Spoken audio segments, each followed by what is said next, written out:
Hello everyone! Welcome to Miss Shay's Quiet Time Stories. Today I'm going to read a story about a hippo named Custard. You can close your eyes and imagine the story while you take a rest. Let's begin. Custard, the little hippo, lived where it was very hot. His home was a cool river that flowed into the sea. This was where he met Sid, the hermit crab. Sid and Custard were best friends. This was a bit odd because they were as different as could be. Custard was a lot bigger than Sid for a start. Custard thought that being a hermit crab must be really cool. Hermit crabs are funny animals. Instead of having one shell like ordinary crabs, they keep changing from one shell to another. At the moment, Sid had a bright pink pointed shell.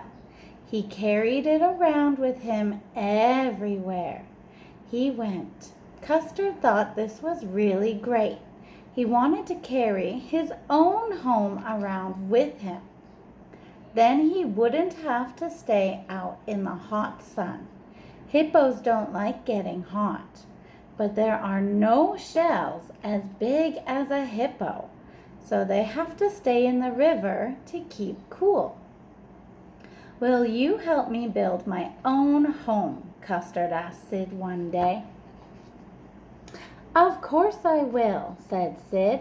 So they built a house of leaves and tried it to Custard's back. Custard was as pleased as could be. They went for a walk by the river. Sid wore a new blue shell this time. He said it was the latest fashion. They passed a lion that had a bad cold. "Achoo!" The lion sneezed loudly and blew Custard's new house away. "Oh, bother," said Custard. So they built another house, this time of bamboo. "This won't blow away," said Custard. But an elephant appeared, and oh dear, bamboo is an elephant's favorite food. "Yummy," said the elephant. "Thanks for bringing me breakfast." And he stuffed Custard's house into his mouth. "That was my new home," said Custard crossly. "Oops, sorry," said the elephant. Sid was looking for a new home for himself. The blue one was getting too small. He thought a yellow one would be nice. A large blue bird flew lazily overhead, and he spotted Sid without his shell. "Ah, crab for lunch," it said. And swooping low, it grabbed Sid in its claws. Sid wriggled himself free. He dropped to the ground with a thump. Ouch! Before he could move, the bird tried to grab him again. Custard rushed to help, but was too big and slow. Looking round, he spotted a deck chair, a sunshade, and a bucket and spade. "Quick!" he called to Sid. "Over here!" Sid dived under the bucket just in time. The bird squawked angrily. Custard waved the spade in a big arc over his head, and the bird flew away. Then he wriggled his bottom into the stripy deck chair and settled down under the shade of the green umbrella.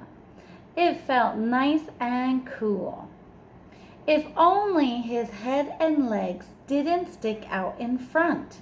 He wriggled a bit more, trying to get comfortable. "How do you like your new bucket house?" he asked Sid. "A bit roomy," answered Sid in a muffled voice. How's your deck chair? A bit tight, answered Custard. There was silence for a while. Then Custard said, Sid, I've been thinking. Have you, Custard? Yes, I've been thinking that I'll just keep cool in the river, like I did before. And I think I'll look for another shell, said Sid. So the two happy friends wandered back down to the river, happy to be going home together. All right, girls and boys, you can open your eyes now. I will see you later. Bye.